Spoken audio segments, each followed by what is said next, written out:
even the 50s. Oh, But we've got air conditioning. goodness. And no train track. What's outside? Mm-mm-mm. Oh, Right, good eh?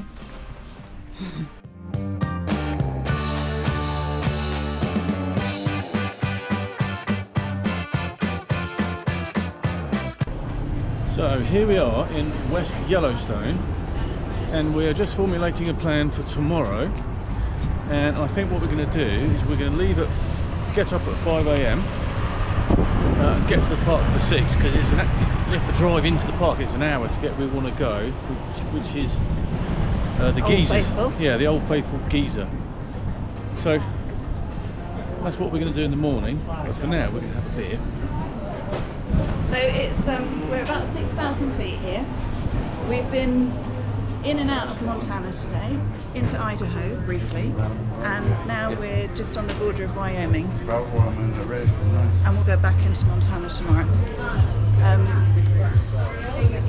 was going to say something. It wasn't that interesting, but I was going to say something. But it's really busy here and really crowded. It's and can't move. It is really busy, and West Yellowstone is meant to be the best place to stay in terms of access to the park, because we're right by the entrance. And there are 5 entrances I've found out, and this is the west one. They built this around the entrance, so it's just full of t-shirt shops and Motels. quick hats and motels, and it's not the prettiest of places, is it? Not really, no. Unlike the rest of Montana. Unless you like petrol station. Stunning. So that's our plan tomorrow at 5 o'clock. Early night then.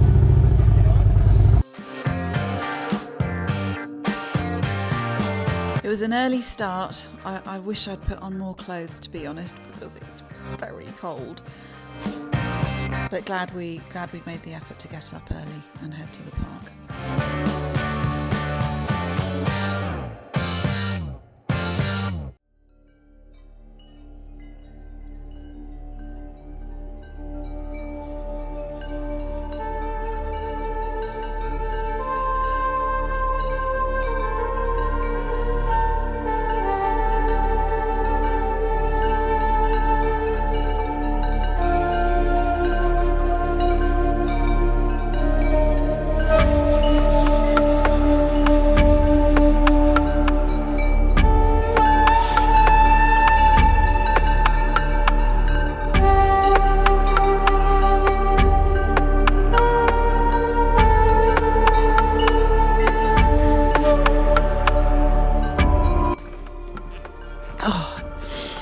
It is so cold. I think we're at nearly 7,000 feet and it's 3 degrees and I am absolutely frozen. But look, it is very strange. We're on our way to Old Faithful, but we've stopped here because we can't not. Obviously I'm not going to put my hand in the water to warm me up because I would die. I don't know if you can see that, but you can actually see the water bubbling from here.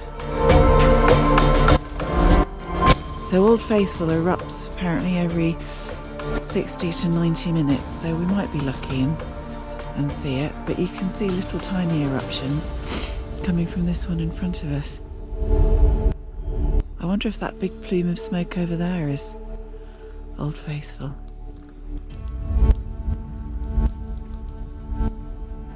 Maybe. Let's do it again. Let's go a bit closer. God, it's a bit magical.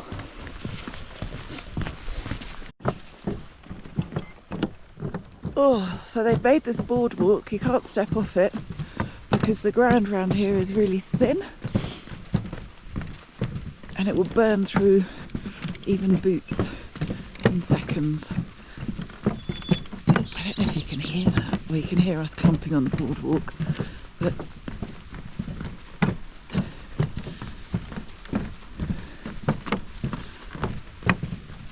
wow.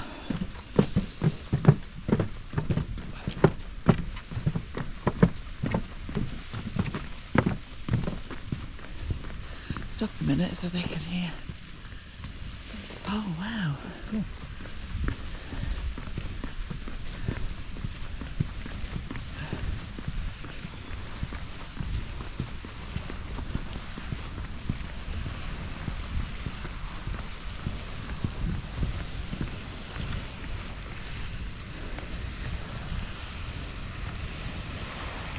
Well, it's not Old Faithful, but it's pretty cool, eh? That's mad.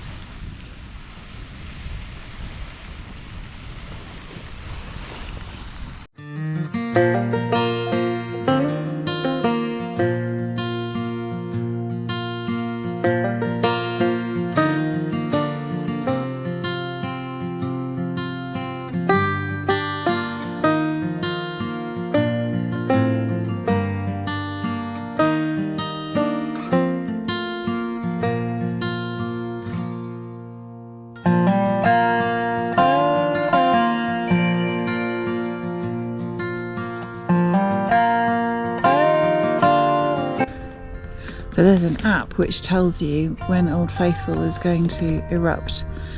So it said 7 o'clock, we're here just before 7.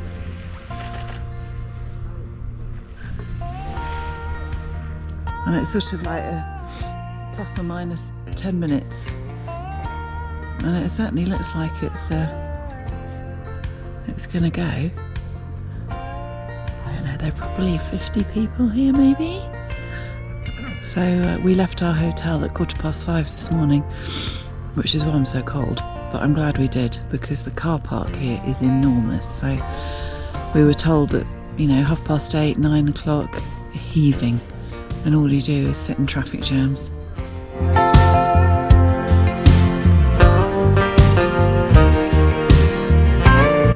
Oh, it seems to have paused. I was getting all excited then.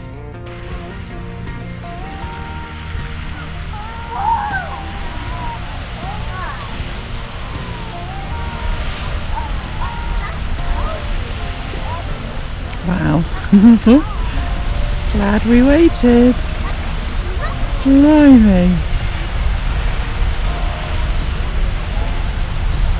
God, I hope the camera's on. Don't forget to watch it yourself.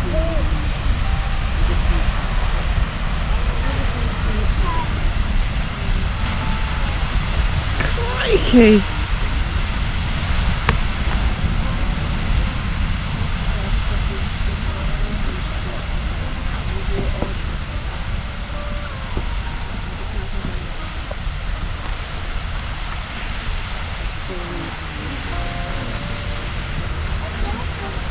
That was worth waiting for.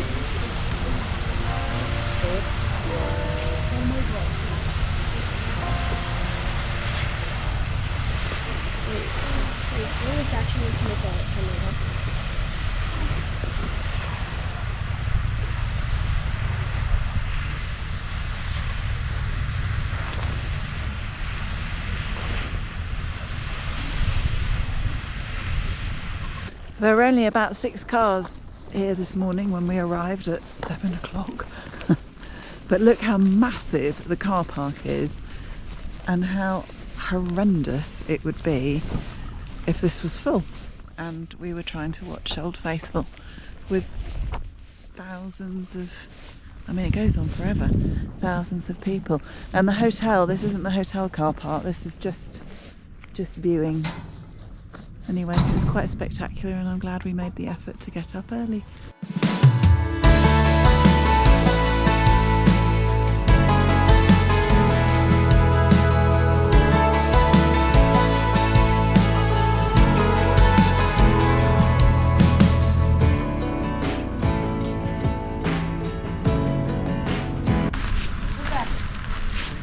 I'm taking my life in my hands here, people,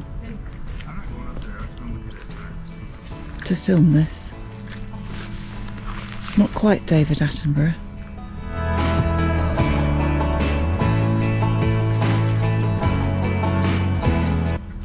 Because there's a big car next to it.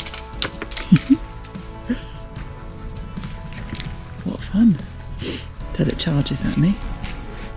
Just thought I'd mention that Tim's crossed the road, left me to fend for myself.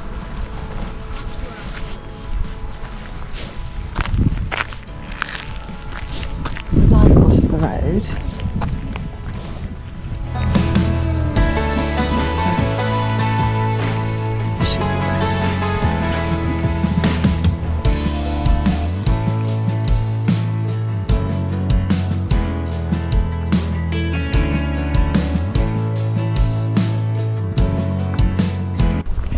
Bizarre, isn't it? Seeing all the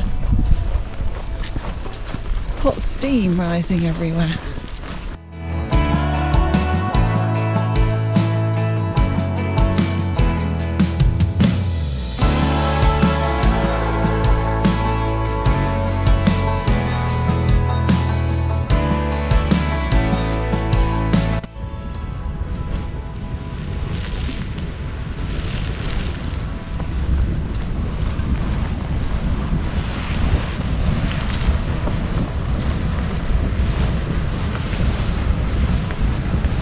Really quite noisy. Into the smoke I go.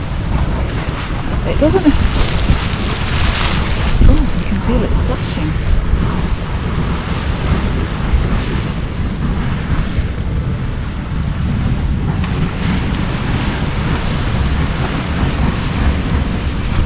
And all the steam coming out of the holes.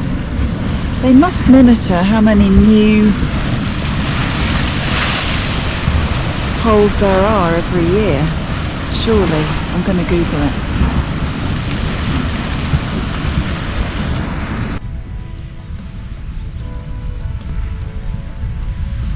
I mean, that is boiling. Look at it bubbling in the centre.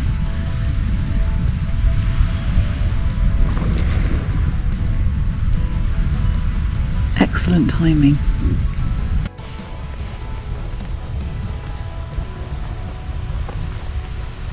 Another big one. Look at the plumes of smoke. I mean, it must be, what, 50 feet high? Not the smoke, that's obviously higher, but the eruption and spray. Wowza. Riverside geyser this is. Apparently one of the most predictable and consistent.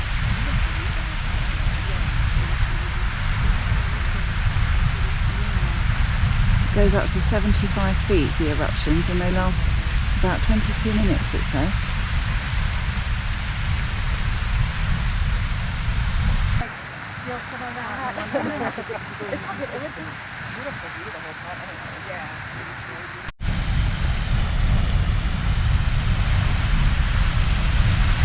You can see all the extra moisture falling down back into the river, and I think when the light's right you can see a rainbow. I can't see one today, but that is truly impressive.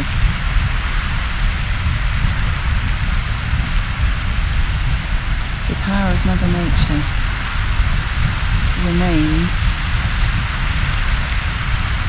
awesome and humbling.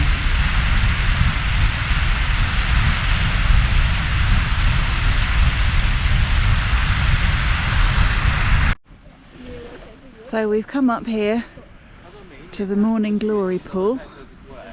I know, I thought it was something different as well. This is another sort of Morning Glory. And it's the colours, the chemicals, the water, you can see the copper all mixed together, give it this extraordinary hue.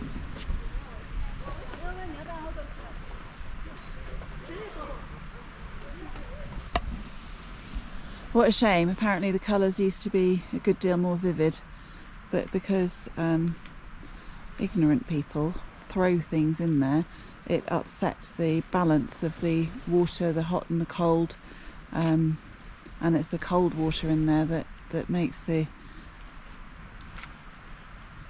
bacteria thrive and gives these beautiful colours. So that's why you can see fencing here, so you can't get closer. Not that you could anyway, want to. It'd be quite dangerous, I think. I think it looks like an upside down witch's hat. My husband has come up with another description for it, So we've decided that maybe that is why it's called Morning Glory after all.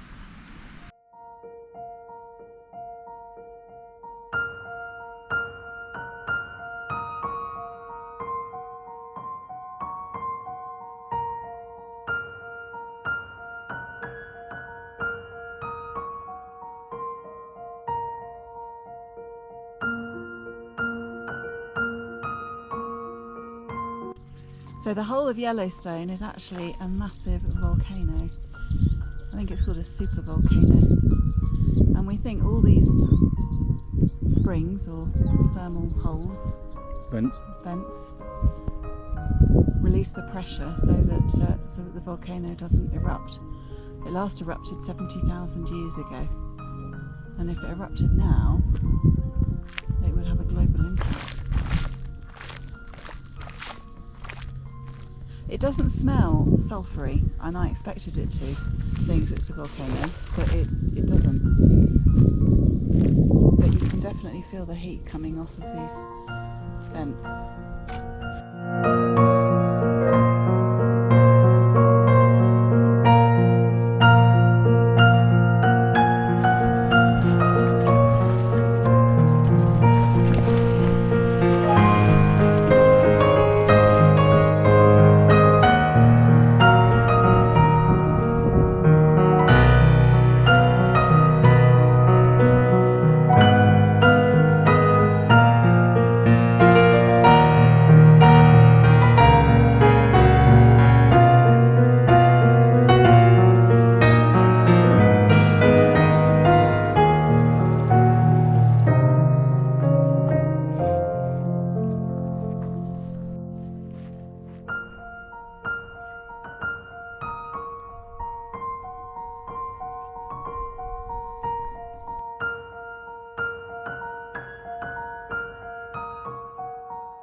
It's only 10 o'clock and look at the queues.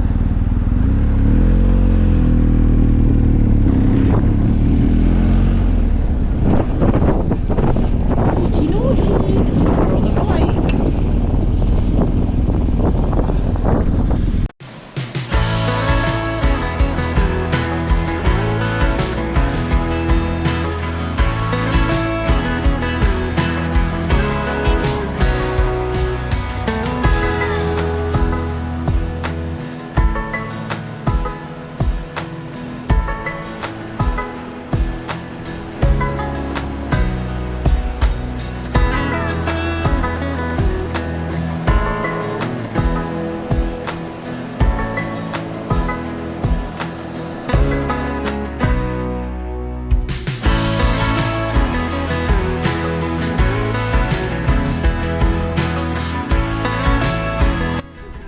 This is the Excelsior crater. It's impossible to predict when this one will erupt, but it pumps 4,000 gallons of boiling water into the river that we've just walked by. Per minute. Per minute. That was the important bit that I forgot to say. 4,000 gallons of boiling water per minute. It's extraordinary, isn't it? It is very hot and steamy. I mean, you can really feel it. It's like being in a steam room in a gym. I don't know if this video is doing the colours justice, really. But there's this orange, copper-coloured water, and then that sort of Powerade blue of the water, and the steam coming off it is catching the same light, so it is also orange and blue.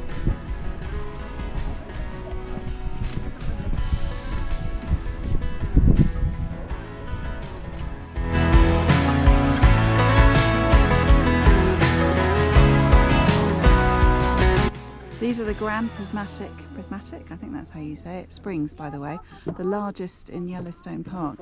But as we're walking around it, the colours are changing. So here it's much more green and orange, and the blue's only in the middle. And I've just noticed behind it that there are people up on the ridge looking down, and I'm thinking, what a view.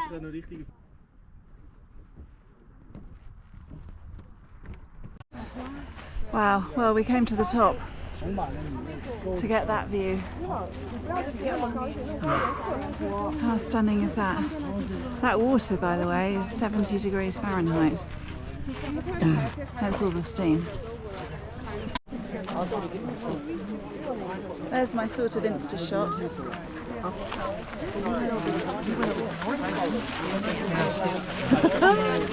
Three, two, one. And here's everybody else. Get one from above. 3, 2, 1. It's busy. And then I'm gonna get one over here because I got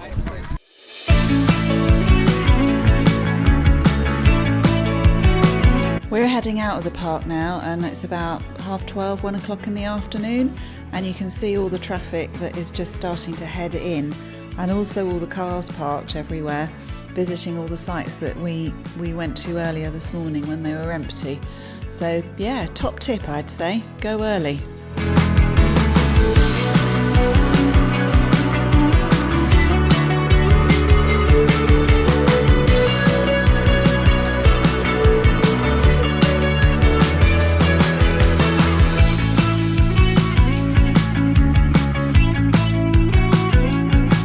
Good morning. So we're just packing up and leaving West Yellowstone, and we are now heading towards Minnesota. We're going to do that over about 5 days because it's 1,100 miles. But we've had to change the route. The bike needs a service, but it's the tyres. I don't think they're going to make it to Minnesota. So the front tyre, it's wearing really weirdly. I'd have thought the front leading edge would have gone, but it's the trailing edge. Anyway, I don't think that's going to make it 1,100 miles. The back, bizarrely, there's still plenty on there, and that's where all the weight is, so don't know. Anyway, so yeah, we've redone the route. We're going to go through Rapid City, and then in some other places that I can't remember. So there, catch you in a bit.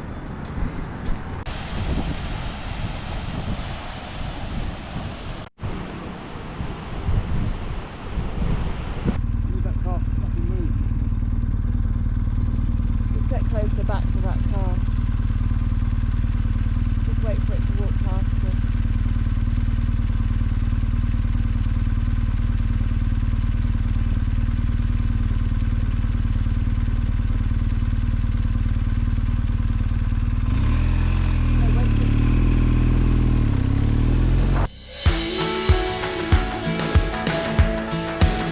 Rather than take the motorway, we decided to drive the length of Yellowstone, or the breadth of Yellowstone probably is more accurate, to get to the motorway the other side.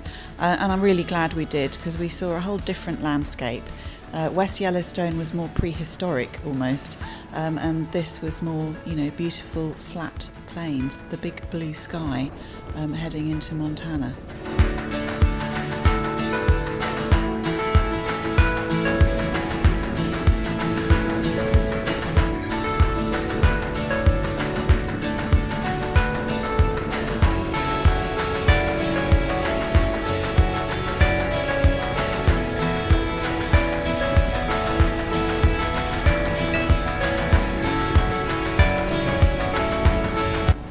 Stop for a coffee.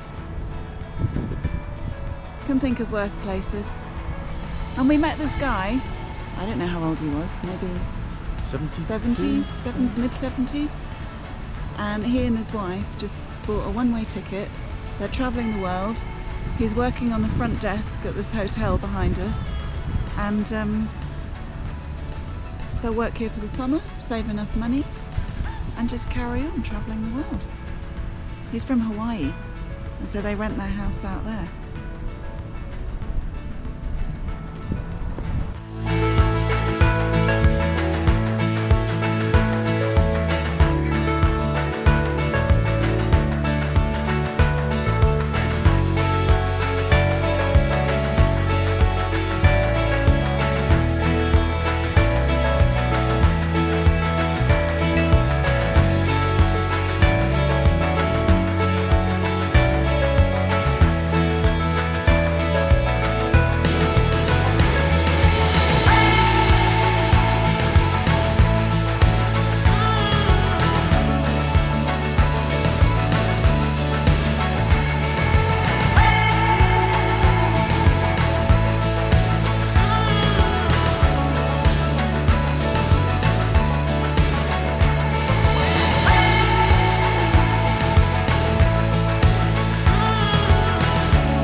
I think we're in North Yellowstone.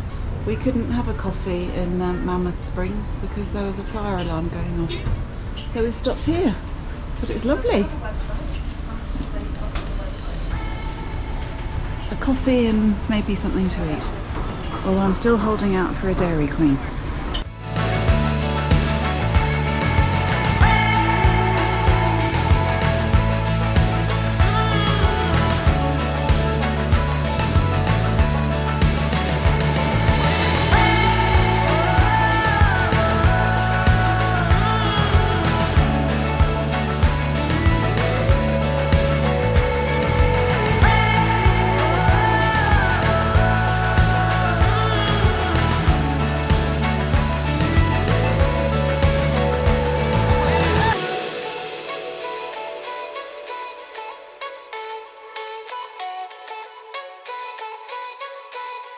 It's 38 degrees. We've ridden for hours and seen nothing. I've been hallucinating about a Dairy Queen for the last 4 hours. I'm so hot. So You are. Hello, she is hot. 30 years later, and they still do a peanut butter parfait, and I'm not going to look, but it's 710 calories. Don't look, don't look. It'll be fine. Hi.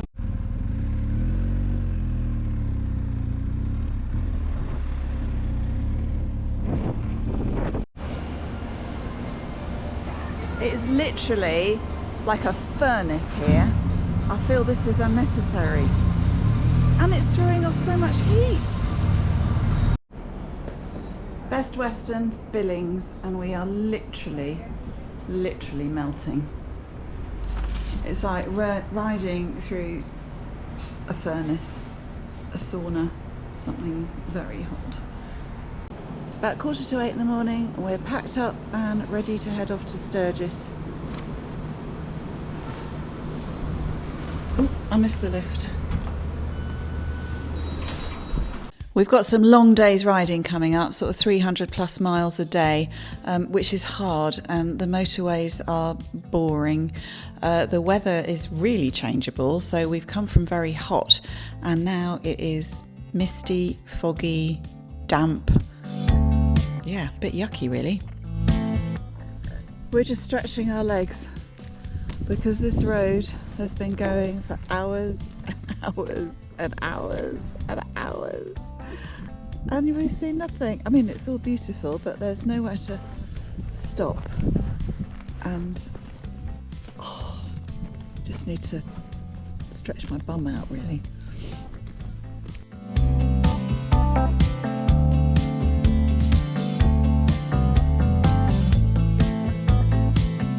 So here we are in Sturgis, and the bike is having a bit of TLC. New tyres, these have just about had it, but we made it. And the service, gonna have a full service. And this is the only dealer that we could find in about 700 miles. And we are staying over there. So we had to change the route. We were going to go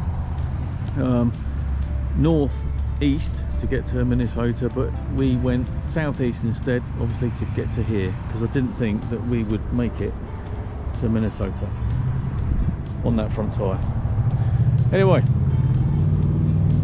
that's it for now. It's our third day of 300-mile days. We're riding through South Dakota. It's cold. It's only just stopped raining. This is the first place we found to stop in 2 hours.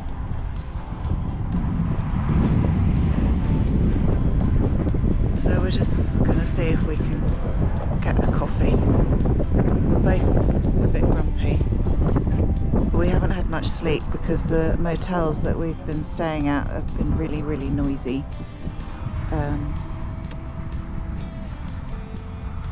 And the motorway riding is tiring in a very different way to something like the Dalton Highway. but it is cold and miserable, and if I sound moany and fed up, it's because I am. But Tim's worse than me, so imagine. We're just a bundle of fun.